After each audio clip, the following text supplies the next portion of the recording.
Energy आता था, और ये जो इलेक्ट्रॉन है उस पर जब पड़ता था तब शोषित करता था, फिर कुछ इलेक्ट्रॉन यहाँ से निकल जाता था, तो इस तरह से इलेक्ट्रॉन निकल जाते थे। इसी को बोलते हैं इलेक्ट्रॉन का इमिशन, इलेक्ट्रॉन का उत्सर्जन। ठीक है, चलिए अब देखिए, अब इसी में कोई पूछ देगा कि इलेक्ट्रॉन का उत्सर्जन क्या है।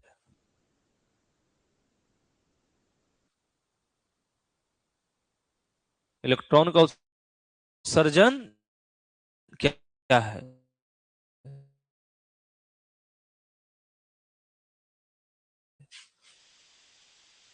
तो है तो ये कहता तो अब देखिए ये होता क्या है, मैंने इसका एक्सप्लेनेशन। तो ये जब बाहरी ऊर्जा धातु के सतह पर गिरता है तो धातु के सतह के परमाणु क्या करता है, बाहरी कक्षा के मुक्त इलेक्ट्रॉन बाहरी ऊर्जा प्राप्त करके परमाणु से बाहर निकल जाता है, तथा धातु के सतह से भी क्या होते हैं, बाहर निकलते हैं। ये सब प्रोसेस में कौन भाग लेते हैं, सतह के इलेक्ट्रॉन भाग लेते हैं। तो इलेक्ट्रॉन का निकलना उसका एक्सप्लेनेशन हुआ। अब इसके जो टाइप्स होते हैं वो 3-4 टाइप्स के होते हैं। जैसे यहाँ तापायनिक उत्सर्जन है, उसके बाद देखोगे तो हमारे पास फोटो इलेक्ट्रिक इमिशन है, जिसको हम लोग क्या बोलते हैं, प्रकाश विद्युत उत्सर्जन। उसके बाद हमारे पास है सेकेंडरी इमिशन, ठीक है ना, सब में इलेक्ट्रॉन निकलवे करता है, ठीक है ना। उसके बाद हमारे पास है फील्ड इमिशन, जिसको कहते हैं क्षेत्र उत्सर्जन। ये सब टाइप्स है उत्सर्जन के, तो सब याद रखने की जरूरत नहीं है, खाली उत्सर्जन याद रखो, काम हो जाएंगे। कल हम लोग यहां से पढ़ना शुरू किए थे वर्क फंक्शन, है ना, कार्य फलन, ठीक है ना। तो कार्य फलन तो बतेबे किए थे कि क्या है, किसी धातु के सतह से इलेक्ट्रॉन के उत्सर्जन के लिए आवश्यक वह ऊर्जा जिससे इलेक्ट्रॉन सतह से निकल सके, उस ऊर्जा को धातु का कार्य फलन कहते हैं। ये सब ऑब्जेक्टिव में मिलेंगे आपको। किसी धातु के सतह से कार्य फलन सतह की प्रकृति तथा पदार्थ के गुण तथा उसमें मिले अशुद्धियों पर निर्भर करता है। इस ऑब्जेक्टिव में भेंट होगा कि किस पर निर्भर करता है, तो सतह की प्रकृति पर तथा पदार्थ के गुण पर तथा उसमें मिले गए अशुद्धियों पर। ये सब क्या होता है, ये कार्य फलन होता है सब जो मेटल है, धातु है उसका। तो जैसे मान लो सीजीएम है, अब सीजीएम का पूछेगा कि वर्क फंक्शन क्या होता है, ठीक है ना। तो क्या है 2.14 इलेक्ट्रॉन वोल्ट, याद रखेंगे ये जो मात्रक है इलेक्ट्रॉन के रूप में होता है। ऐसे वर्क फंक्शन का मात्रक हम लोग जूल भी बोलते हैं, ठीक है ना, क्योंकि कार्य का मात्रक क्या होता है, जूल होता है। लेकिन हम लोग छोटा सा ऊर्जा होता है तो इसीलिए इलेक्ट्रॉन वोल्ट में इसको मेजर करते हैं। तो 1 इलेक्ट्रॉन वोल्ट बराबर आप पढ़ते भी हैं 1.6 इंटू 10⁻⁹ जूल, ठीक है ना। तो इस तरह से इसका उपयोग इलेक्ट्रॉन वोल्ट में होता है, यानी यूनिट हो गया किसका, कार्य फलन का, यहाँ क्या, इलेक्ट्रॉन वोल्ट। ये सब कुछ डाटा है जो एक आगो याद भी रख सकते हैं। एक आगो पूछा भी था शायद कैल्शियम का कि सोडियम का, कुछ पूछा था, देखे होंगे कि एल्युमिनियम का, ये सब पूछा हुआ है, ठीक है। देखना क्वेश्चन बैंक में एगो पूछा था कोई, ठीक है। कौन पूछा था, तुम जा, अभी सब विशेष नहीं आएगा, फोटो इलेक्ट्रिक ये सब ऑब्जर्वेशन, ये सब बिना टाइम पास करने वाला काम नहीं करेंगे हम लोग। हाँ ये सब आएगा होगा नहीं, खाली जानकारी के लिए था। हाँ बिना काम वाली बातें नहीं है। जो पढ़ लिए वो पढ़ लिए, देखिए ये सब याद रखिएगा भले। Law of photo electric emission, ठीक है ना, फोटो इलेक्ट्रिक इमिशन ही मुख्य रूप से आता है, ठीक है ना। देखिए बात नहीं करेंगे, क्या करा, किसी धातु की सतह से फोटो इलेक्ट्रॉन को उत्सर्जन की दर प्रकाश की तीव्रता के समानुपाती होता है, ध्यान से।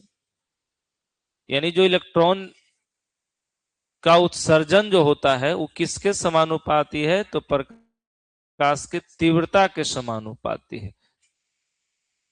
तीव्रता क्या होता है, इंटेंसिटी। इंटेंसिटी रायले के अनुसार क्या है ना, तरंगदैर्घ्य के चतुर्थ घात के व्युत्क्रमानुपाती होता है ना। आपका सबसे लास्ट क्वेश्चन देखे होंगे तो तुम तुरंत दिमाग में रखो तरंगदैर्घ्य को, और तरंगदैर्घ्य थोड़ा पहले से याद है, क्योंकि लाल रंग का तरंगदैर्घ्य ज्यादा होता है, इस सबको खोपड़ी में है ना है। तो लाल रंग का तरंगदैर्घ्य ज्यादा है तो अगर तीव्रता कम है, सीधी सी बात है। कुछ बोल रही थे?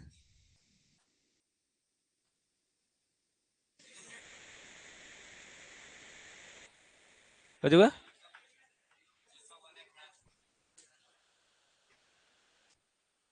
अब समाज बड़ा तेज न है रे, कहते हो ना, आदमी डरता उड़ता ज्यादा लोग से नहीं है, सामाजिक तौर पर डर है लोगों को।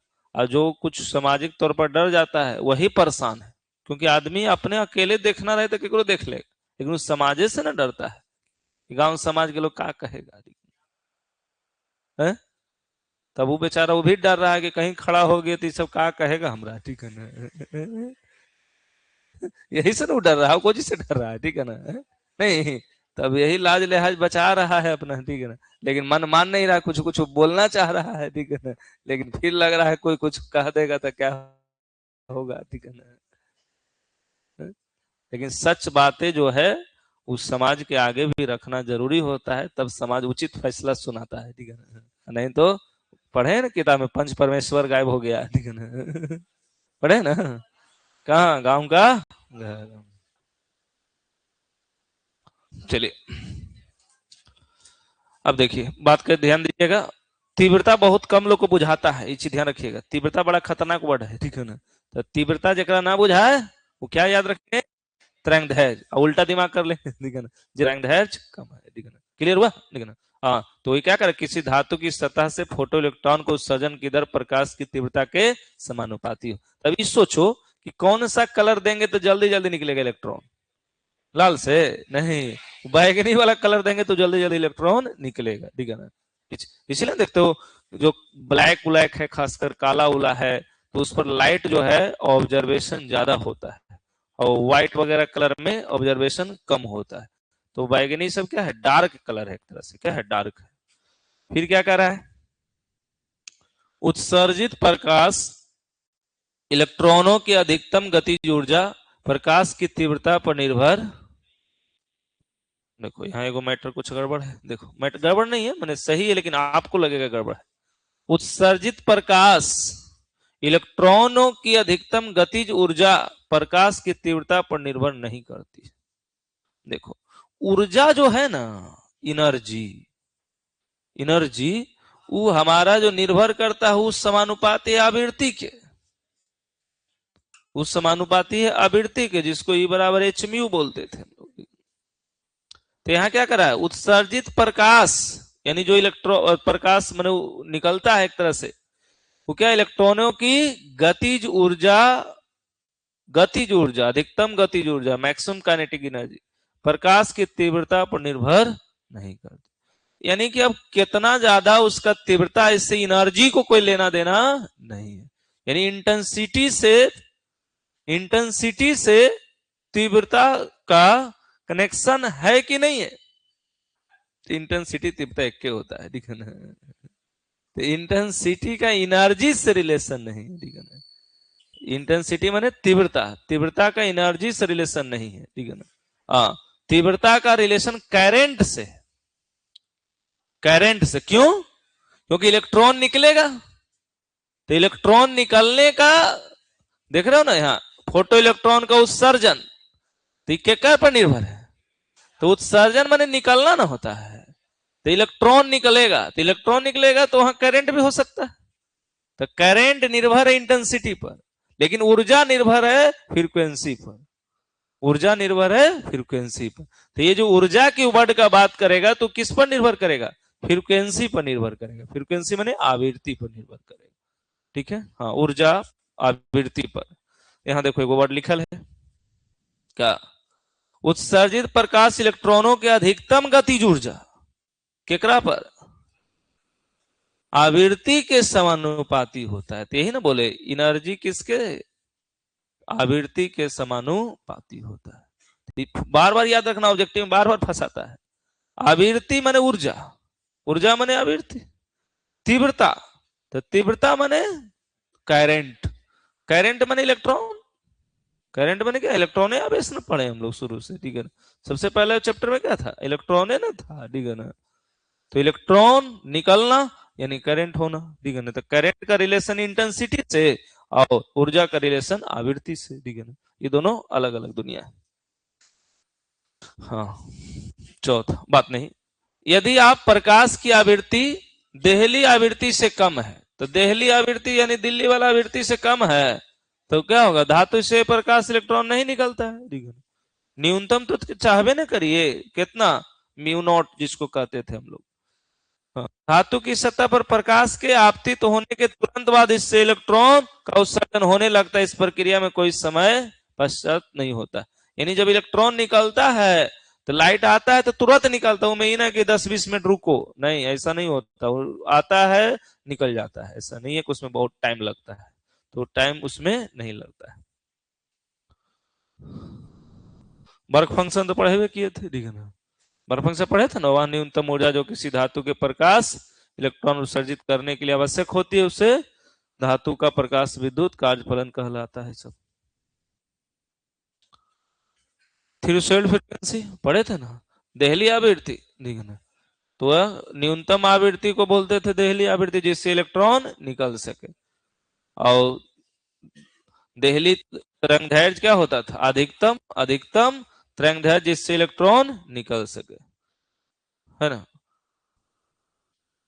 पार्टिकल नेचर ऑफ लाइट, तो लड़ाई तो दुनिया में इसी का ना था, कोई बोलता था पार्टिकल होता है तो कोई बोलता था वेव होता है, यही तो लड़ाई था, ठीक है ना। तो न्यूटन साहब ने तो बोल ही दिया था कि हमारा जो है लाइट क्या है, पार्टिकल नेचर का है। तो मैक्स प्लांक का क्वांटम सिद्धांत पर और प्रूफ किया आइंस्टीन भी, ठीक है ना, सपोर्ट में आ गए थे। तो ये करे सन 1905 ईस्वी में आइंस्टीन ने एक सिद्धांत दिया, जिसके अनुसार प्रकाश के पास कण की प्रकृति है, ठीक है ना। उनका यह सिद्धांत 1900 में जर्मन वैज्ञानिक मैक्स प्लांक के द्वारा कृष्ण का पिंड से उत्सर्जित विकिरण को समझाने के लिए दिए गए सिद्धांतों के आधार पर है। मैक्स प्लांक का क्वांटम सिद्धांत था, उसी के आधार पर ये आइंस्टीन भी अपना समीकरण दिया था।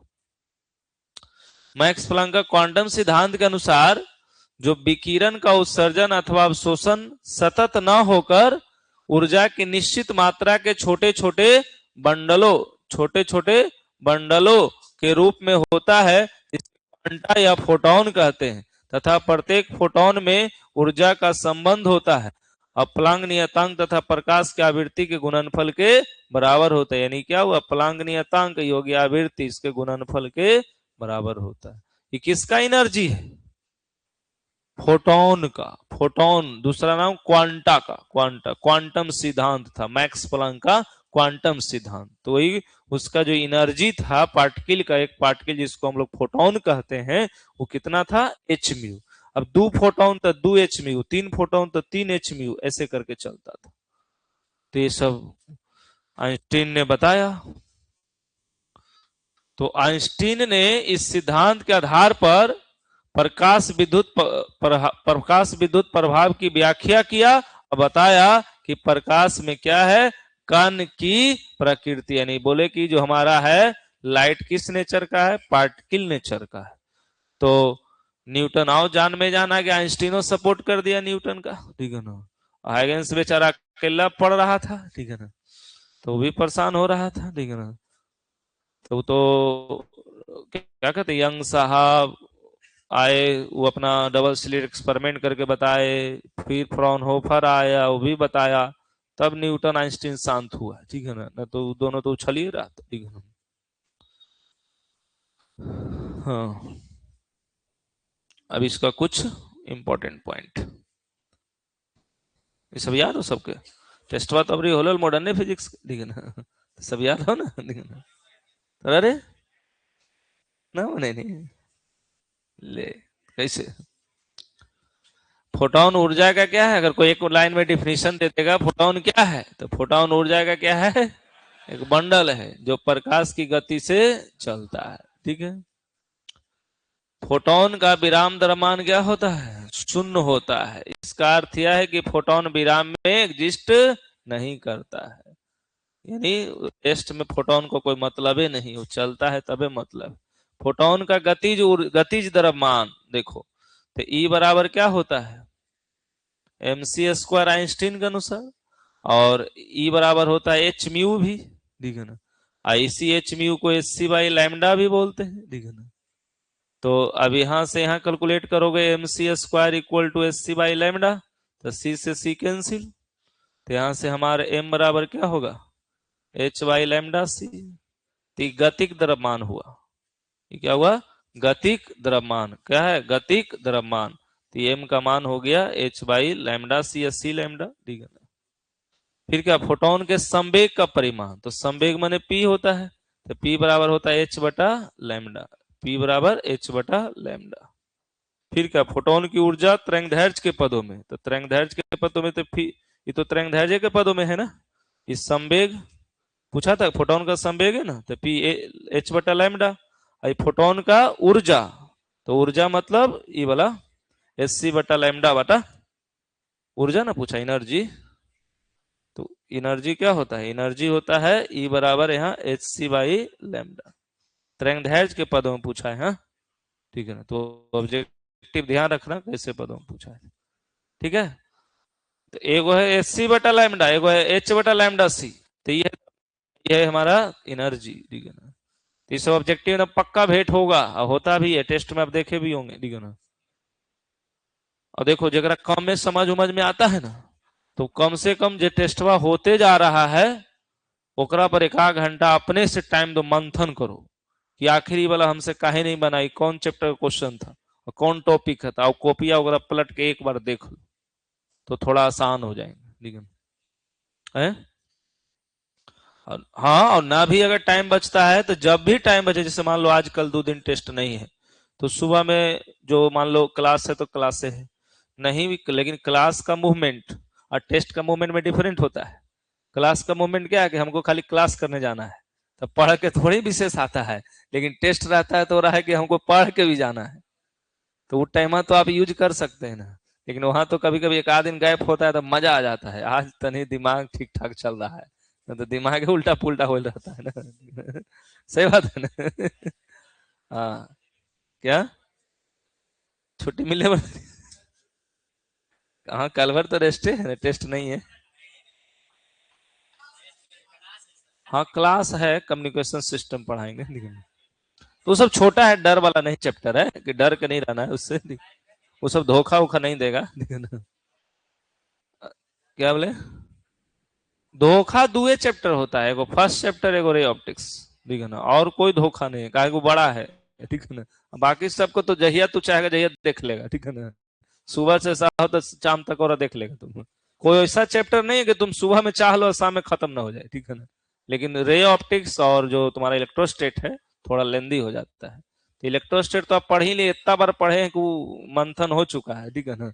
लेकिन रे ऑप्टिक्स थोड़ा रुक जाता था, तो इसीलिए मैंने उस पर टाइम दिया थोड़ा।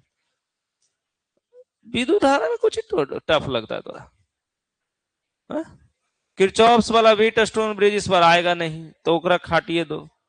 मीटर ब्रिज नहीं आएगा तो छाटिए दो, तो दूगो तो ऐसे ही छट गलो, तो बचलो कुछ ही, हाँ? तो बचलो में जो विभव मापी पढ़ते थे वो लास्ट में, ठीक है ना, यही ना पढ़ते थे। तनी मनी छोटा मोटा पढ़ोगे तो ऊर्जा वाला, ठीक है ना, यही दूगो तो मैट्रे में, लॉन्ग क्वेश्चन में कुछ उठाएगा मैं, ठीक है ना। बीट स्टोन ब्रिज नहीं आएगा, 100% गारंटी हो गया है, ठीक है। नहीं आएगा, मीटर ब्रिज भी नहीं आएगा, ठीक है। मीटर ब्रिज प्रैक्टिकल में आता है, वो प्रैक्टिकल कॉपी में आपने लिखा होगा, ठीक है ना, वो प्रैक्टिकल है, हाँ तो पोटेंशियो मीटर वही ना हो ले रहे, विभव मापीय में ना पढ़ेली सबके, ठीक है। तो विभव मापी में उतना डिटेल से पढ़ावल है, आप देखो कॉपी, ठीक है ना, वो कैसनो खोद खाद करेगा सब लिखल है, ठीक है ना। क्या बोले, चार्ज चौथा चैप्टर में बायो सबट वाला था ना वो, ठीक है। तो बायो सबट में जो सबसे टफ होता है वो अक्षीय वाला होता है, ठीक है ना, नहीं है सबसे अक्षीय, अक्ष में, ठीक है ना। वृत्ताकार कुंडली के कारण अक्ष पर था ना, एगो एगो केंद्र पर था, तो मुख्य रूप से तो यही दुगुना टफ लगता है, और कहाँ टफ है उसमें। तो केंद्र वाला तो बहुत आसान था, ठीक है ना, तो पढ़ेंगे दोनों, लेकिन और पिछले साल बात नहीं पिछले साल का पेपर देखोगे या इस साल का पेपर या पिछले भी देखोगे या मॉडल पेपर देखोगे, आप अच्छा से खाली देखोगे भी तो देखो बोलना करना में बड़ी अंतर है। पिछले साल का ही पेपर उठाओ तुम, गॉस का प्रमेय पूछा था ना, तो देखिए क्वेश्चन क्या पूछा था, गॉस का प्रमेय क्या है सिद्ध करें, पहले तो दिया, उसके बाद ओकरा में क्या जोड़ दिया, एकरा उपयोग करके, देखा था ना, नहीं नहीं कुलाम नहीं था, वो गोलिये वाला लगता है कि बाह बाह बिंदु या अंतिम कुछ करके देखा था, नहीं एप्लीकेशन पूछ लेता। तो गौसो पर में पूछा, सीधो करवाया, अब एप्लीकेशनों पूछा है, अब मिला के 5 नंबर है, तो डबल क्वेश्चन मिला के 5 नंबर है। उसी तरह तुम देखा होगा पीएन जंक्शन डायोड, तो देखो कैसे पूछता है, ओकरा में कहां लफड़ा होता है, पीएन जंक्शन डायोड के आप डेफिनेशन लिख, फिर अब ओकरा डिटेल करोगे तो फॉरवर्ड बायसिंग रिवर्स बायसिंग करो, फिर ओकरा करोगे तो कहेगा फुल वेव रेक्टिफायर का फुल फॉर्म अरे पूरा करो, तो फुल वेव रेक्टिफायर का फिगर बनाओ पहले, फिर लिखो कि कखनी आउटपुट जाएगा तो जाएगा, नहीं जाएगा तो नहीं जाएगा, तो पूरा डिटेल करो। तो एगो थोड़ी पूछता है 5 नंबर वाला क्वेश्चन का मतलब है 2-3 पेज से कम में कोई गुंजाइश नहीं है। अब हम लोग हल्का मोहरा ले रहे हैं, तुम खाली क्वेश्चन मत ना बनाओ चाहे नहीं बनाओ, बनल को कहीं है ना सोल्यूशन हो, ओकरो खाली कॉपिया में एक बार लिखो, तब पता चल जाए के पन्ना के लीजिए, ठीक है ना, देख देख के लिखोगे तो ये पता चल जाएगा, ठीक है ना। तो लॉन्ग क्वेश्चन में लॉन्ग ही पूछते हैं, हाँ। लेकिन ये बात है क्वेश्चन की संख्या कम रहते हैं, आप अस्थिर से भी बना सकते, हाँ अस्थिर से भी आराम से बना सकते हैं। हाँ वो भी आएंगे तो नहीं बनेगा, लॉन्ग क्वेश्चन वो भी हट से नहीं बनता है, वो कोनो विषय में नहीं बनता है, आप देखे होंगे, ठीक है, वो भी आ गए हैं तो आधे बंद आधा गलती होगी, ठीक है। हाँ बीच में वो गड़बड़ा जाता है का, वो बढ़िया बढ़िया स्टूडेंट का हुआ है, कितना तो टाइम में घट जाता है, ठीक है ना, टाइम में खत्म, ठीक है। चलिए टाइम बच जाता है, बढ़ जाता है, तो यहाँ गियर टाइट नहीं रहे, यहाँ 2-1 घंटा में जमा करना है, ठीक है ना।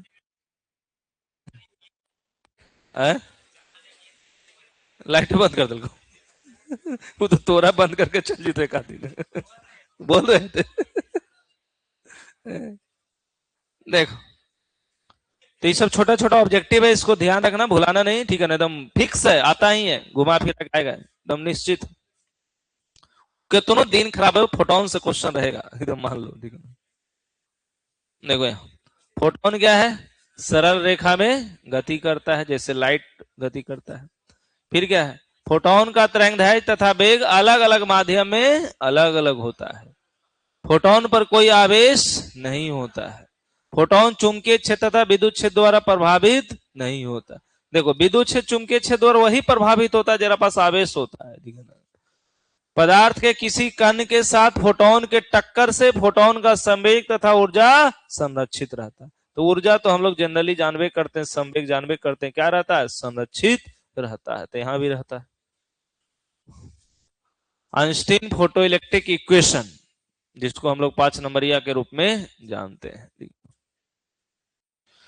तो मैक्स प्लांक क्वांटम सिद्धांत के आधार पर अपना थ्योरी दिए थे, जिसमें वही ना कल बता रहे थे कि हमारा कोई नो मेटल है, इस पर आता है हमारा क्या, लाइट, और लाइट पड़ता है, यहाँ से इलेक्ट्रॉन निकलता है, यहाँ से इलेक्ट्रॉन क्या होता है, निकलता है।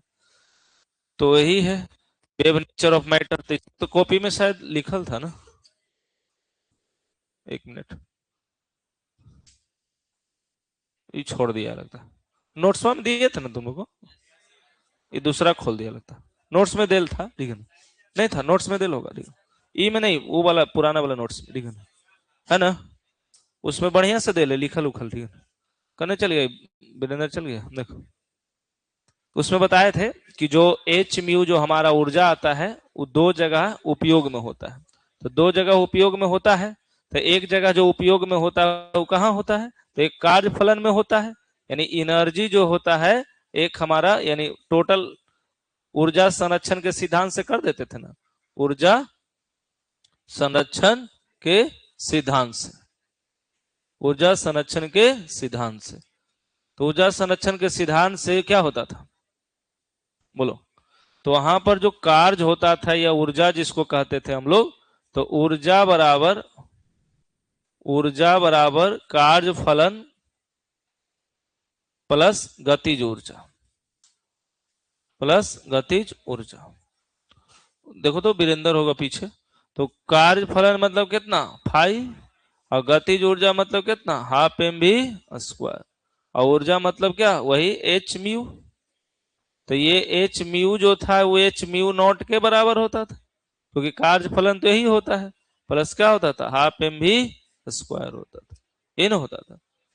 अरे एगो पीडीएफ में था, जो 4 पन्ना में होगा प्रिंटेबल, जो तू ऐप में डाला था, जो बटा था, तो इसी चैप्टर का उसमें कुछ लिखल भी था, इसमें लिखल नहीं है। H mu minus H mu naught equal to half M V square. देखो ना, H mu minus mu naught equal to half M V square. A4 size में होगा, देखो ना। तो यही ना हम लोग पढ़े थे, यही 5 नंबर में था। भाषा में लिख देते थे कोची, कि जो भी हमारा प्रकाश की किरण आपतित होती है वो 2 भागों में खर्च होता है। हमारा क्या, पृष्ठीय अवरोध को पार करने में, और दूसरा हमारा क्या है, वो इलेक्ट्रॉन को गतिज ऊर्जा देने में। तो बस वही है। तो एक भाग कार्य फलन, दूसरा गतिज ऊर्जा, दोनों को मिला देते थे। तो ये 5 नंबर में आ सकते हैं। हैं, खड़ी हो जो तू।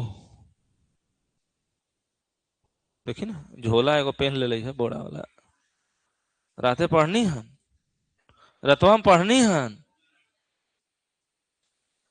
कल है नहीं हन, तो पढ़नी हन। बोलबे न कर, कौची कौची, कौन कौन क्वेश्चन। ट्रांजिस्टर क्या है, हैं? ट्रांजिस्टर ही लिखल है आपका कॉपी में, हैं? डायोड क्या है,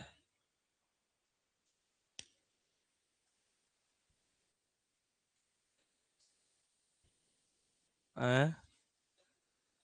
फोटोन क्या है, हैं?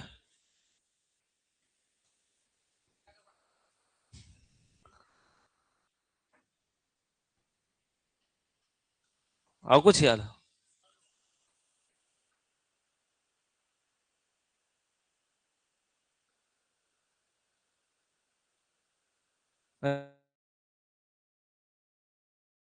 रैले का क्या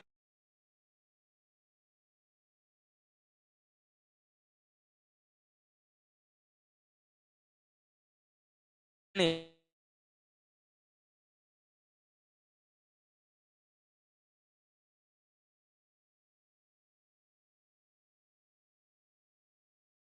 है?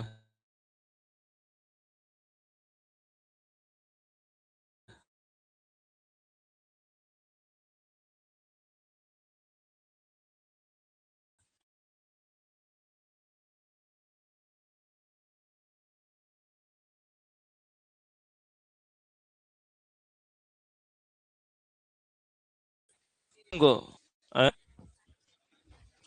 हो गया, मिला तुमको रे, खोजो उसको। हाँ, एक आगे खोल दो तब तक, वो एटम वाला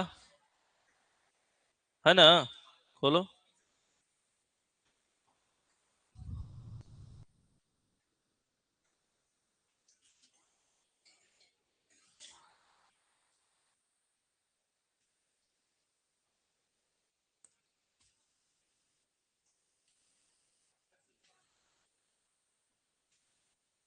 प्रैक्टिकल का डेट कब से है, 10 से, 10 से 20। हैं? तो 10 से 20 रहेगा तो लगता है बीच में दही चूड़ा है। हैं?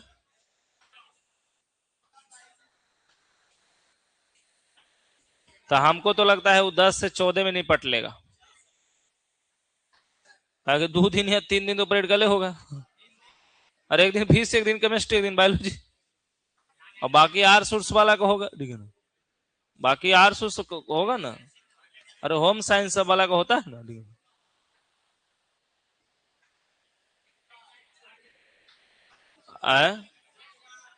एडमिट कार्ड, एडमिट कार्ड आ गलो। एक आध दिन पहले देगा वो।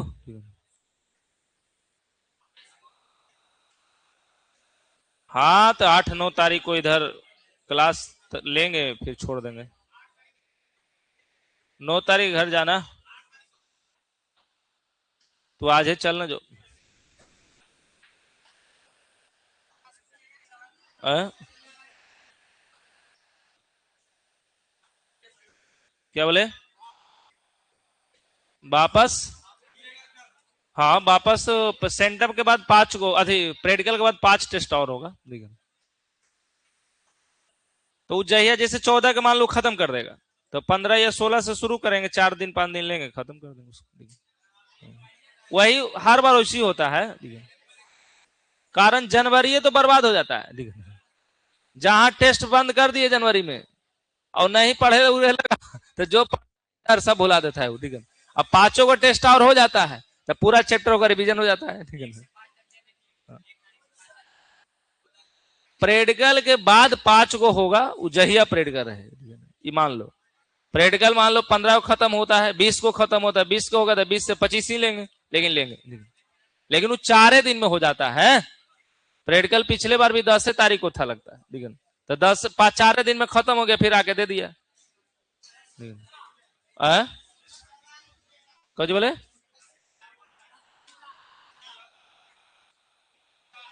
वो पहला ही हो जाता है। जहिया तुम्हारा क्लास लास्ट होगा, जहिया हो जाता है। दही चूड़ा से पहले, प्रैक्टिकल से पहले, प्रैक्टिकल से पहले ही हो जाएगा भोज।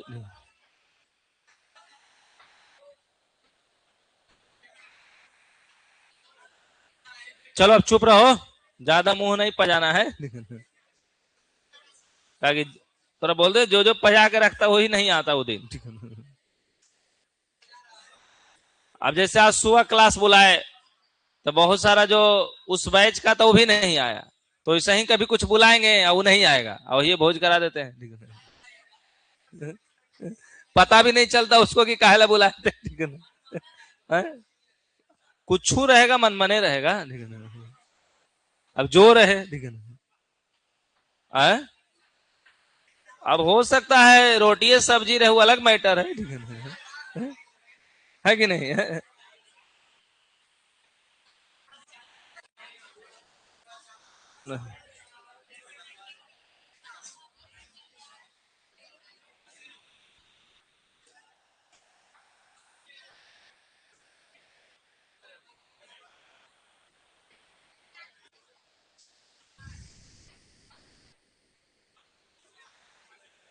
चलो बात नहीं करें।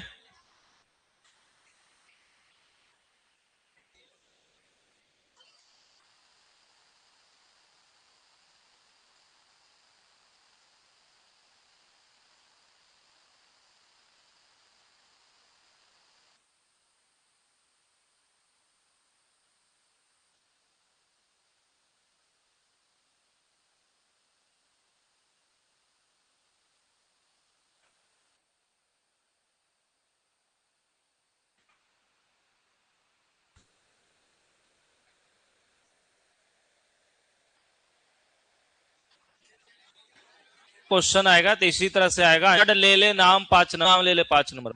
हाँ देखो, तो इसी को लिखना है, सिंपल भाषा में है, कोई कठिन भाषा नहीं है, और जो हम बोले हैं वही सब लिखल भी है। क्या आइंस्टीन के अनुसार, क्योंकि आइंस्टीन का है तो उसका वर्ड यूज कर देंगे। ठीक है, तो आइंस्टीन के अनुसार क्या है, एच म्यू, इसको म्यू पढ़ेंगे। लिखने का तरीका होगा, मान लो जैसे एच लिखते हैं और ये म्यू, म्यू ऐसे कर देना हल्का। ठीक है ना, तो ही करा है। आइंस्टीन के अनुसार एच म्यू ऊर्जा का एक फोटोन, एच म्यू ऊर्जा का एक फोटोन धातु की सतह पर गिरता है। तो धातु में क्या होता है, मुक्त इलेक्ट्रॉन फोटोन की ऊर्जा अवशोषित कर लेता है। जो ऊर्जा गिरता है तो उसको अवशोषित कर लेता है, और अवशोषित कर लेता है तो ये अवशोषित ऊर्जा एच म्यू 2 तरीकों से उपभोग में लाई जाती है। उपभोग या उपयोग भी लिख सकते हैं, उपयोग में लाई जाती है। तो नंबर वन क्या, ऊर्जा का एक भाग इलेक्ट्रॉन द्वारा पृष्ठीय अवरोधों को पार करने में लग जाता है। ऊर्जा का यह भाग धातु के कार्य फलन फाई के बराबर होता है, यानी फाई बराबर हो गया एच म्यू नॉट। और दूसरा, ऊर्जा का शेष भाग उत्सर्जित इलेक्ट्रॉन को उत्सर्जित इलेक्ट्रॉन को वेग देने का कार्य करता है। ऊर्जा का यह भाग उत्सर्जित फोटोन इलेक्ट्रॉन की गतिज ऊर्जा हाफ mv² के बराबर होता है तथा ऊर्जा संरक्षण के सिद्धांत से। तो ये जो कुल ऊर्जा है क्या है, कुल ऊर्जा जो है ये क्या हो गया, कार्य फलन। तो पहला हो गया कार्य फलन और दूसरा हो गया क्या, गतिज ऊर्जा। गतिज ऊर्जा ये भी लिख सकते हैं लाइन में। तो ऊर्जा माने कौन, एच म्यू, और कार्य फलन माने फाई, फाई माने क्या, H mu not half mv²। अगर इसको लिखेंगे तो इधर आएगा तो H mu minus H mu naught, ऐसे भी लिख सकते हैं H mu minus H mu naught equal to half mv²। तो हाफ mv² यहाँ लिख दिए, इधर लिख दिए, एच कॉमन हो जाएगा। तो एच कॉमन हो जाएगा तो क्या होगा, म्यू माइनस म्यू नॉट। तो ये क्या हो गया, काइनेटिक एनर्जी। तो काइनेटिक एनर्जी बराबर कितना, H into mu minus mu not. इस समीकरण को क्या कहेंगे, आइंस्टीन का प्रकाश विद्युत समीकरण कहेंगे। इतना ही लिखना है 5 नंबर में, यही एगो इंपॉर्टेंट है, इसमें और कोई इंपॉर्टेंट नहीं। ठीक है, फिगर कहाँ, फिगर हल्का सा लिखने बने होगा तो बनाने का बना लेंगे इसे, ये थोड़ा हल्का सा लग रहा होगा। ठीक है ना, इस तरह से इसका डायग्राम ऐसे बना के मन होगा तो एक आध इलेक्ट्रॉन ऐसे ऐसे लिख देंगे। ठीक है, यहाँ एक आगो कहेंगे चल दो अब तुम चल दो, ठीक है, हो गया। ठीक है, तो आसान है, हार्ड नहीं है। ठीक है ना, बाकी एगो डिब्रोगली वाला अगर कहीं गलती से आ गया, ऐसे आएगा नहीं, उम्मीद कम है। ठीक है ना, तो ये उम्मीद कम है ना के बराबर। ठीक है ना, हाँ देखो पढ़ लेना है अभी, अभी कम से कम छोड़ के नहीं चलना है, क्योंकि अभी हमारे पास टाइम 10-20 दिन है। रिक्स लेना होता है एग्जाम के एक दिन पहले कि अब कौन रात के पढ़ के जाए। ठीक है ना, अभी रिक्स नहीं लेना होता कि एक को पढ़ के जाए, क्योंकि आप बाकी ने तो समय बचेगा और क्या करिएगा फिर। ठीक है, बाकी बदमाशी करने का मन है तो कोई खाता। अरे ये गारंटी है अगर फिजिक्स में लॉन्ग क्वेश्चन एको को बन रहे हैं तो सब विषय में बना लेते। ठीक है, कारण कि फिजिक्स से लंबा कौन में है, कोई में है लंबा, लंबा की बात हम कर रहे हैं। ठीक है ना, है 2 पन्ना 3 पन्ना कौन सर लिखाए होंगे, कोई सर है। ठीक है ना, पे गधा है, सुपर गधा है। देखनी हो तो हिंदी के जब रिजल्ट आलो तो सबके 70 पार हो गई। ठीक है ना, न हो। अब जरा हिंदियों में 70 ना रहा तो अपने आप तमाचा मारो दोनों तरफ से खींच खींच के। ठीक है ना, हाँ इतना कस के मारो, हाँ ना अपने से चोट लगा बगल वाला से मरवा लो। ठीक है ना, हाँ? कारण हिंदी में तू जानता कुछ ही नहीं, ऐसा कोई चीज है कि तू नहीं जानता है। हाँ बस अंतर है, सजाता नहीं है तू कॉपी को, जल्दी जल्दी में जैसे तैसे निपट देता है। चलिए चुप रहेंगे अब। तो ही कह रहा सन 1924 में महान वैज्ञानिक लुइस डी ब्रोगली ने द्रव तरंग के सिद्धांत का प्रतिपादन किया। डी ब्रोगली के अनुसार क्या, प्रत्येक जो द्रव्य है, द्रव कौन वाला, मैटर वाला, मैटर वाला द्रव कण के साथ एक तरंग संबंध होता है, जिसे हम लोग द्रव्य कण अथवा डी ब्रोगली तरंग कहते हैं। तो ये कहता है विकिरण के क्वांटम सिद्धांत के अनुसार म्यू आवृत्ति वाले ऊर्जा कण क्या होता है, ई बराबर एच म्यू के बराबर होता है, जहां एच क्या है प्लांक नियत, आइंस्टीन क्या होता है, ई बराबर mc²। दोनों एनर्जी क्या है, बराबर है। तो बात नहीं करें तो दोनों एनर्जी बराबर है, तो mc² equal to H mu. तब यहां से लैम्डा बराबर निकालेंगे तो क्या आएगा, एच बाई एम सी। तो एम सी क्या है, मोमेंटम है एक तरह से। तो यदि वस्तु का वेग c हो तो यहाँ क्या हो गया, एम भी। तो p बराबर क्या होता है, एम भी। तो एम भी बराबर क्या हो गया, p। तो इतना ही लिख देना, बात खत्म। चलिए हाँ, ज्यादा हो काइनेटिक एनर्जी में लेके जाओगे तो क्या हो गया, लैम्डा बराबर एच बटा एम भी। तो हमारा क्या है, गतिज ऊर्जा हाफ mv²। तो यहां से आप तनिषा दिमाग लगाओगे तो यहाँ क्या हो गया, 2k इक्वल टू mv²। तो v² बराबर क्या हो गया, 2k बटा m।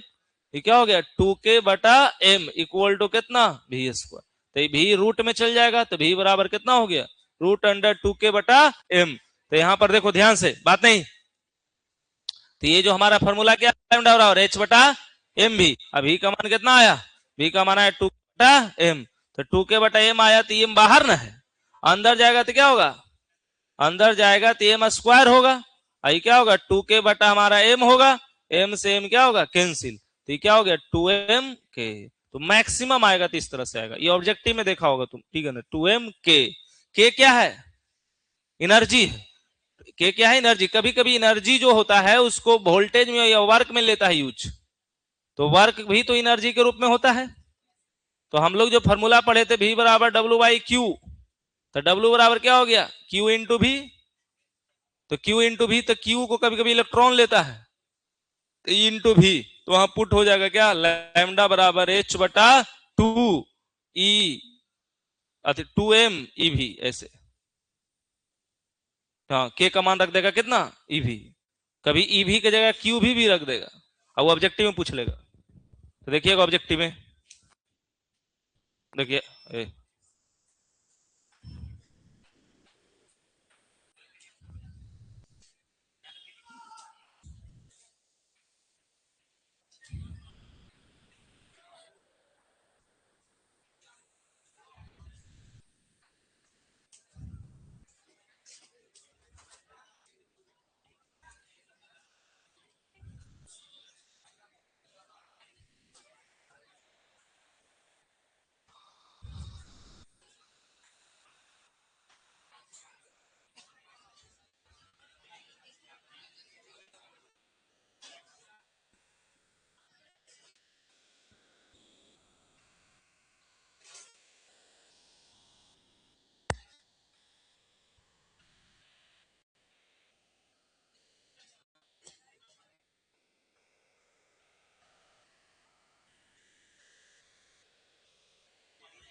लगे, वो बोला नहीं लो।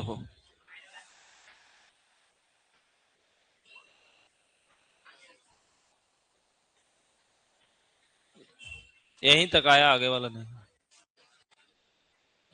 देखो, चुप रहो। तो नहीं भाजन का करे लगता है, मजाक नहीं कहते, यही सब लेके डूबता है फ्यूचर को, और ओकरा अभी नहीं पता चलता है। जब 20-25 साल पार होता है ना उमरिया, तो लगता है हम पढ़ लेते नहीं इंटर, तो तनी बढ़िया रहता, ठीक है ना। हैं? जब बुढ़ारी आ जाता है तब, ठीक है ना।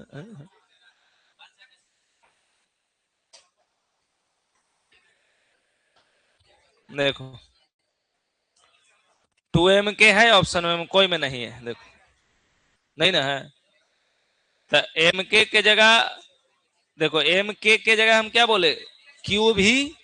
तो देखो यहाँ है Q भी, कौन होगा। अरे इन्हें देखना रे, तो तू उन्हें देखा है। हम बोले ना बेरोजगार, मोदी जी जब बोल दिए हैं कि तुम मोबाइल चलाओ, तो कब जो करेंगे, ठीक है ना। वो जानना रहे कि यहाँ बेरोजगार ढेर है, ठीक है ना।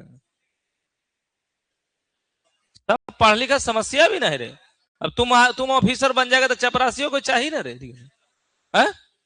और वो सब पढ़ ही लगेगा तो वो ऑफिसर बन जाएगा, तो कौन वैल्यू है। अब तू मान लो ऑफिसर बन के गांव में जाओ, सब गांव में ऑफिसर रहे पहले से, तो तोरा कौन वैल्यू। तो वहां 2-4 गो रहे के चाहिए ना, खेत बाड़ी में काम उम करे वाला, ठीक है ना। ठीक है। तो आप देखोगे तो लगभग लगभग तुम्हारा छोटी छोटी क्वेश्चन है, सब बन जाएंगे इसमें, ठीक है ना। डिब्रो के लिए भी पढ़ा है, लैम्डा बराबर एच टाइम भी, ठीक है ना। जो मैंने खासकर जो आपको वर्ड वाला हुए का वो देख सकते हैं, देखिए पूछा था ना सोडियम का वर्क फंक्शन, ठीक है ना। फिर क्या है, फोटोन का विरम द्रव्यमान, प्लांक स्थिरांक का विमीय सूत्र, है ना, अभी बताए थे तरंग दैर्घ्य का फॉर्मूला, है ना, लैम्डा बराबर क्या होगा, H/m भी, ठीक है ना। तो तरंग दैर्घ्य फोटोन की ऊर्जा लैम्डा, ठीक है ना। तो ये भी फॉर्मूला भी आ गया।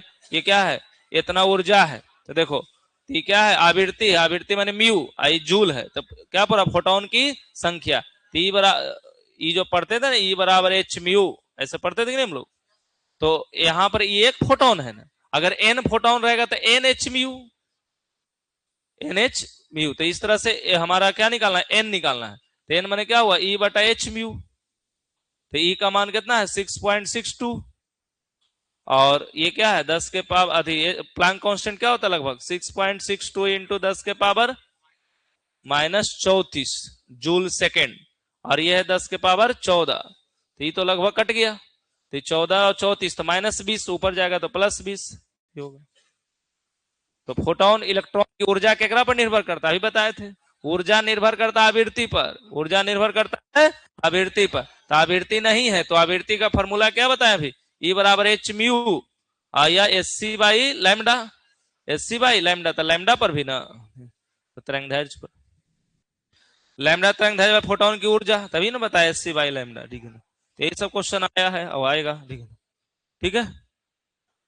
फिर द्रव तरंग के कुछ गुण है, दो चार को 2 नंबर में आएगा तो यही आएगा।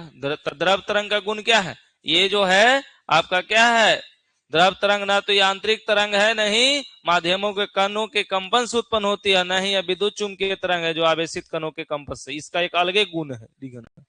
फिर क्या है, द्रव तरंग की तरंगदैर्घ्य कण के द्रव्यमान तथा कण के वेग के दोनों के व्युत्क्रमानुपाती होता है। कैसे, अभी तो फॉर्मूला पढ़ा है ना, कितना लैम्डा बराबर हमारा क्या हुआ, H बटा 2m के था ना, ऐसे कुछ, तो क्या है रूट अंडर, तो द्रव्यमान और कण के वेग, तो द्रव्यमान है ना है, आई नीचे में जो हमारा क्या है kinetic energy half M B square, या ऐसे भी कह सकते हो, लैम्डा बराबर क्या हो जाता है, H बटा एम भी, सिंपल, H बटा एम भी तो मास और वेलोसिटी है ना, तो दोनों के क्या है व्युत्क्रमानुपाती है। फिर क्या है, द्रव तरंग आवेशित तथा अनावेशित दोनों प्रकार की कणों की गति के कारण उत्पन्न होता है, यानी दोनों, द्रव तरंग का वेग प्रकाश के वेग से थोड़ा सा अधिक होता है। प्रकाश विद्युत ऐसा युक्ति है जिसके द्वारा प्रकाश ऊर्जा को क्या है सीधे विद्युत ऊर्जा में बदला जाता है, तो प्रकाश विद्युत सेल। छोटा छोटा क्वेश्चन है, सब आसान है, चैप्टर बहुत आसान है, मोटा मोटी तौर पर देखो तो। हाँ, मुख्य रूप से जो टफ है आइंस्टीन वाला है हल्का सा,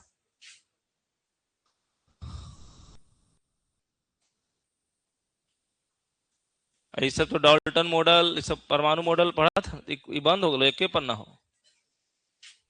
एक रो में खाली एगो था, कौन वाला याद है, रेडियस निकालने वाला, ऊर्जा निकालने वाला, यही एगो तो टफ था 5 नंबर में, हाइड्रोजन एटम के लिए स्पेशल जो निकालते थे, ठीक है ना। अब बाकी तो सब दुए नंबर वाला है, एक में से ज्यादातर क्वेश्चन क्या आएगा परमाणु से, वही रदरफोर्ड का विफलता, ठीक है ना, बोर्स का विफलता, बोर्स मॉडल, और बाकी ऑब्जेक्टिव में वही एंगुलर मोमेंटम एन एच बटा 2 पाई के बराबर जो पढ़े, ये सब तो होता है, यही 4 पॉइंट से तो क्वेश्चन है, बार बार पूछता है। तो देखो ना क्वेश्चन बैंक को पलट के देखो किरो पास है, तो देखो ना 4-5 को तो क्वेश्चन नहीं होते, देखिए ना परमाणु में क्या हो, 6 को हो ना, बस उतने पढ़ ले, एगो लॉन्ग वाला खाली पढ़ लेना, बुझ रहा नहीं है तुम, पास हो गई, सब पास हो जीता है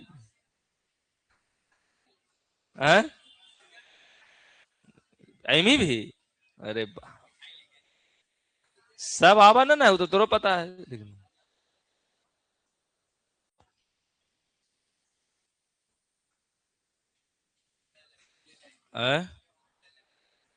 लड्डू लेके आएगा,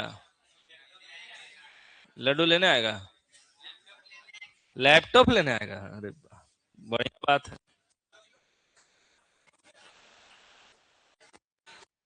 है,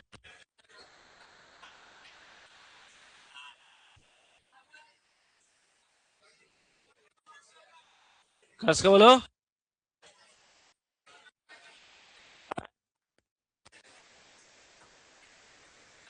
खड़ी होकर बोलो ना रे,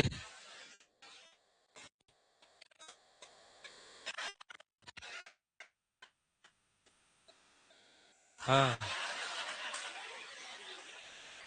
तो क्या दुख है तोरा, तो तोरा कोई दुख है, अब वो बोल रहा है तो तोरा क्या दुख हुआ, तो बैठ, है? अब रील वाला जमाना ना अगले रे, ठीक है, एआई के जमाना है रे, ठीक है।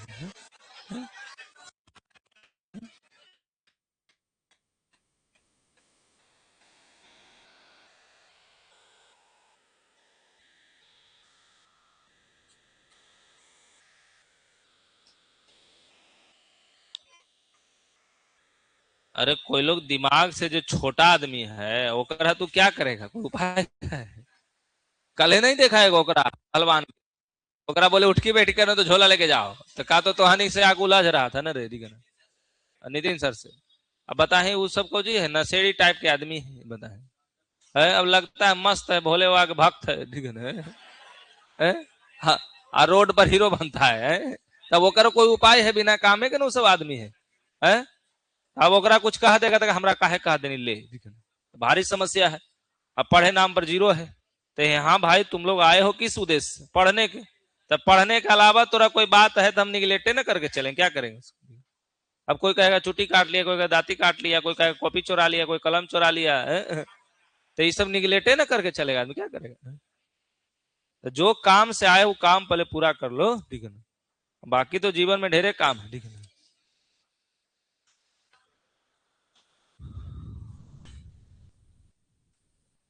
देखो एकरा में ये सब डॉल्टन उल्टन वाला मॉडल उड़ल मुख्य रूप से आता होता नहीं है, थॉमसन उमसन वाला चर्चा में भी नहीं होगा, ये सब खाली जानकारी के लिए था हम लोग का, ठीक है ना। मुख्य रूप से जो चर्चा होगा रदरफोर्ड वाला अल्फा पार्टिकल से हल्का फल्का चर्चा शुरू होता है, ठीक है। बात नहीं, तो रदरफोर्ड का परमाणु मॉडल से शुरू हो जाओ और बाकी बोर मॉडल तक चले जाना, ठीक है ना। एकरा में तो पढ़ालको वाला होगा जो सेव कैनियन टाइपवा में होगा ना, वो में लिखा लाखल होगा, वो फास्ट हो जाएगा। देखो ये सब होगा नोट्सवा में, है ना? देखो ना हो तो क्या करा है रदरफोर्ड का परमाणु मॉडल और बोर का परमाणु मॉडल इतने पूछते हो, ठीक है ना, ओकर कमियां और विशेषता यही सब क्या है। ये तो जान ही रहे हो कि परमाणु गोलाकार होते हैं जिसका आकार 10 के पावर माइनस 10 मीटर के कोटि का होता है, यानी त्रिज्या है किसका? एटम का, परमाणु का। हाँ, परमाणु का कुल धनावेश तथा लगभग सारा द्रव्यमान इसके कहा केंद्र पर केंद्रित रहता है, जिसे हम लोग नाभिक कहते हैं, और इसका आकार लगभग 10 के पावर माइनस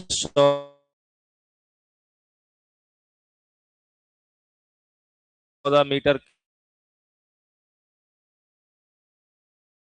की कोटि का। के इलेक्ट्रॉन स्थिर नहीं होते या नाभिक के चारों ओर घूमते रहते हैं, चक्कर लगाते रहते हैं, ठीक है। संघट पैरामीटर पढ़े थे, नाभिकीय केंद्र तथा ये सब पूछता नहीं है, काम चलाओ भाई सब, चला जाओ इधर। देखो ये विफलता है, विफलता यानी फेलुअर, ठीक है ना।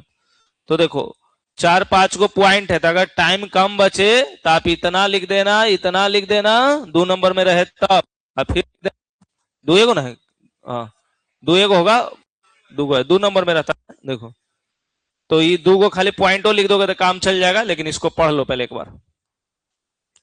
क्या कह रहा है? परमाणु का अस्थायित्व। तो रदरफोर्ड क्या बोल दिया? रदरफोर्ड कहा, रदरफोर्ड के अनुसार कि परमाणु के अंदर इलेक्ट्रॉन क्या है? अनिश्चित पथ पर नाभिक का चक्कर लगाता, माने जाने लगाता है, लेकिन ऐसा नहीं था, ठीक है ना। अतः इसे विद्युत चुंबकीय विकिरण उत्पन्न करना चाहिए, जिससे इलेक्ट्रॉन का क्या होगा? घट जाना चाहिए, इलेक्ट्रॉन नाभिक से टकरा जाना चाहिए, परमाणु ध्वस्त ध्वस्त हो जाना चाहिए, परंतु ऐसा होता नहीं है। तो यही उसका फेल होने का पहला पॉइंट था। दूसरा हाइड्रोजन स्पेक्ट्रम जो हम लोग पढ़े थे, उसके बारे में कुछ विशेष चर्चा नहीं किया। रदरफोर्ड के अनुसार ऊर्जा लगातार क्या होता है? उत्सर्जित होना चाहिए, परंतु हाइड्रोजन स्पेक्ट्रम में देखा गया है ऊर्जा रेखाएं लगातार नहीं है, अतः रदरफोर्ड मॉडल से हाइड्रोजन स्पेक्ट्रम की व्याख्या नहीं की जा सकी। तो 2 पॉइंट ऐसे याद रख लेना। पहला पॉइंट कि ये बोल दिया कि निश्चित कक्षा में चक्कर नहीं लगाता है, ये बोला कि हाइड्रोजन स्पेक्ट्रम में, या दूसरी भाषा में कहीं ये हाइड्रोजन स्पेक्ट्रम की व्याख्या नहीं कर सका, बस 2 लाइन में 2 नंबर, ठीक है। हाँ तो आपका अब बोर का परमाणु मॉडल क्या है? वो तो हो गया किसका? रदरफोर्ड का। अभी हो गया बोर्स का।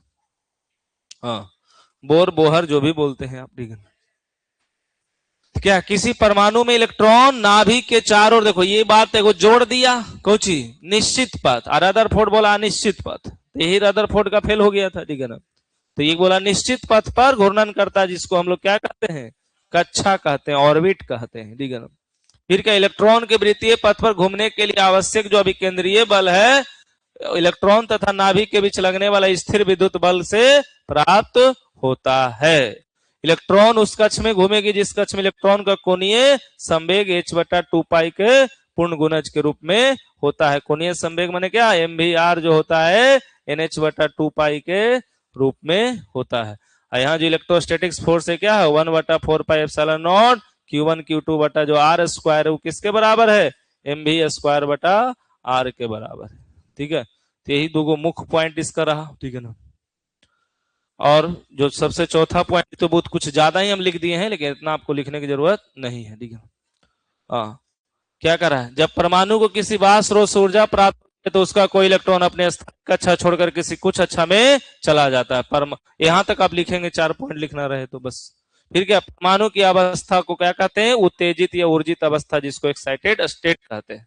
इलेक्ट्रॉन उच्च कक्षा में केवल कितना देरी तक, 10⁻⁸ सेकंड तक ही ठहरता है और तुरंत ही नीची कक्षा में वापस लौट आता है। इस क्रिया को क्या कहते हैं, संक्रमण कहते हैं। हाँ, जब इलेक्ट्रॉन का संक्रमण किसी उच्च कक्षा से निच कक्षा में होता है तो दोनों कक्षाओं में इलेक्ट्रॉन की ऊर्जा के अंतर के बराबर ऊर्जा का एक फोटोन ऊर्जा उत्सर्जित होता है, जिसको हम लोग E बराबर बोलते हैं, जो h म्यू होता है ना, h म्यू। तो यहां से ऐसे कह सकते हैं कि E1 माइनस E2 जो होगा वो h म्यू के क्या होगा, बराबर होगा। मैंने पहला ऑर्बिट से दूसरा ऑर्बिट में जाएगा तो उसको एनर्जी ज्यादा चाहिए, और वहां से वापस आएगा तो एनर्जी कम हो जाएगा। तो दोनों ऑर्बिट का एनर्जी घटाएंगे तो किसके बराबर होगा, h म्यू के बराबर होगा। और h म्यू क्या है, एनर्जी जो है फोटोन का एनर्जी है। तो कोनो से कोनो कर सकते हो। अब ज्यादा एनर्जी पहले से था कि बाद में दिए, ये भी निर्भर करता है। नहीं समझे, जैसे ये कहने का मतलब है कि कोई पहले से उड़ रहा है, तो जैसे हमारा ऑर्बिट जैसे क्या होता है, नियम क्या कहता है, नियम कहता है कि उच्च ऑर्बिट में जाएगा तो हम लोग क्या है, जैसे इस तरह से ये जो घूमता है इसे इस तरह से, तो मान लो कोई एकरा छोड़ के एकरा में चल गया, ये नहीं कहते एकरा छोड़ के एकरा में कब जाएगा। मान लो एक एनर्जी E1 है तो एक एनर्जी E2 है, तो एकरा एनर्जी ज्यादा दे दिया तो इसमें चल गया, यही ना कर सकता है आपका। तो एकरा में ज्यादा अब एनर्जी लॉस करेगा तो कौन हो गया, E2 बड़ा हो गया, E1 क्या हो गया, छोटा हो गया, तो इसको घटा दो। अगर उल्टा भी घटा दोगे तो माइनस में आएगा आपका, और क्या होगा। ऐसे भी एनर्जी जो यहाँ होता है फार्मूला से देखोगे तो माइनस में होता है, तो क्या होता है, -13.6/n² इंटू Z², ये ना होता है, नहीं होता है, माइनस में ना होता है। ठीक है, तो इस तरह से E2 माइनस E1 भी लिख देंगे, इससे कोई दिक्कत नहीं है। ठीक है, तो ये है हमारा बोर्स का मॉडल। ठीक है ना, 4 गो ऐसी मने भी याद रख लो। पहला पॉइंट क्या था, पहला पॉइंट था बोर्स के अनुसार कि इलेक्ट्रॉन जो चक्कर लगाते निश्चित पथ पर चक्कर लगाते जिसे कक्षा कहते। दूसरा था कि घूमने के लिए जो भी केंद्रीय बल चाहिए वो कहां से, इलेक्ट्रोस्टैटिक्स फोर्स से उसको मिल जाता है। तीसरा था कि जो घूमेगा तो कोणीय संवेग जो होगा वो NH/2 या h/2 के पूर्णांक गुणज के रूप में होगा। चौथा था यहाँ कि जब परमाणु को क्या करते हैं, बाहर से ऊर्जा मिलता है तो अपना कक्षा छोड़ के उच्च कक्षा में चला जाता है। ठीक है, वापस फिर चला आता है। ठीक है ना, तो ये 4 पॉइंट याद रखें कम से कम। यही फॉर्मूला भी सब था ना, E2 minus E1, E1 minus E2, तो ये एनर्जी का फॉर्मूला था। ठीक है ना, देख रहे हो ऑब्जेक्टिव में डायरेक्ट आता है। ठीक है ना, फिर क्या था, बोर्स के सिद्धांत पर हाइड्रोजन स्पेक्ट्रम की व्याख्या, तो यही 5 नंबर टाइप से क्वेश्चन था। ठीक है ना, आप देखे होंगे। ठीक है ना, याद है ना, भूल गया सब। फिर क्या है, इसी को थोड़ा सा डिटेल किए थे ना, ये सब फॉर्मूला को करके हम लोग स्क्वायर वगैरह करके भाग उग दिए थे, ये सब ने किए थे। ठीक है, चलिए बाकी एगो पढ़ लीजिएगा, लाइमन श्रेणी बानर श्रेणी वाला क्वेश्चन एगो आते रहता है, एकदम फिक्स सही वाला देख लो, एगो क्वेश्चन आ जाएगा। ठीक है ना, एकदम निश्चित एगो क्वेश्चन यहाँ से आता है, वो वाला ही खाली ध्यान रख लो एगो। हाँ, ये तो देख रहे हो बार बार आता है, दृश्य क्षेत्र वाला आपको कौन है, बानर श्रेणी। ठीक है ना, ये अल्ट्रा वायलेट कौन है, लाइमन श्रेणी, बाकी सब एक के है। देखो तो पक्का एक क्वेश्चन आएगा, यहीं से आएगा। ठीक है ना, हाँ चलिए, टाइम कितना बचा, चलो हो गया। तो बाकी अब लॉन्ग क्वेश्चन एगो है, कल देंगे, लिंक ऐसी करते चलेंगे, एक लॉन्ग ओकरा में, एक लॉन्ग ओकरा में, तो चैप्टर कंट्रोल। कल क्लास हिंदी का होगा, कल फिजिक्स केमिस्ट्री नहीं होगा। सुबह में मॉडर्न फिजिक्स वाला होगा, कम्युनिकेशन सिस्टम। ठीक है ना, हल्का फल्का जो बचल था सेमीकंडक्टर है, शाम में कल इसी टाइम 3 बजे होगा। ठीक है ना, 3 बजे ही, 3 बजे से कितना 2 घंटा लेंगे, हिंदी 2-3 चैप्टर जो पोएट्री वाला सेक्शन जैसे कड़वक है, पद है, सूरदास, ये सब है ना, तो सब जो नहीं पढ़ा उड़ा उसको पढ़ा देंगे एक बार। ठीक है, ताकि कहानी में दिक्कत विशेष होता नहीं, कविता में थोड़ा बहुत दिक्कत होता है। आ? हाँ, हिंदी का क्लास कल यहीं पर चलेगा, ठीक है ना। हिंदी वाला यहीं चलेगा और सुबह वाला भी यहीं चलेगा।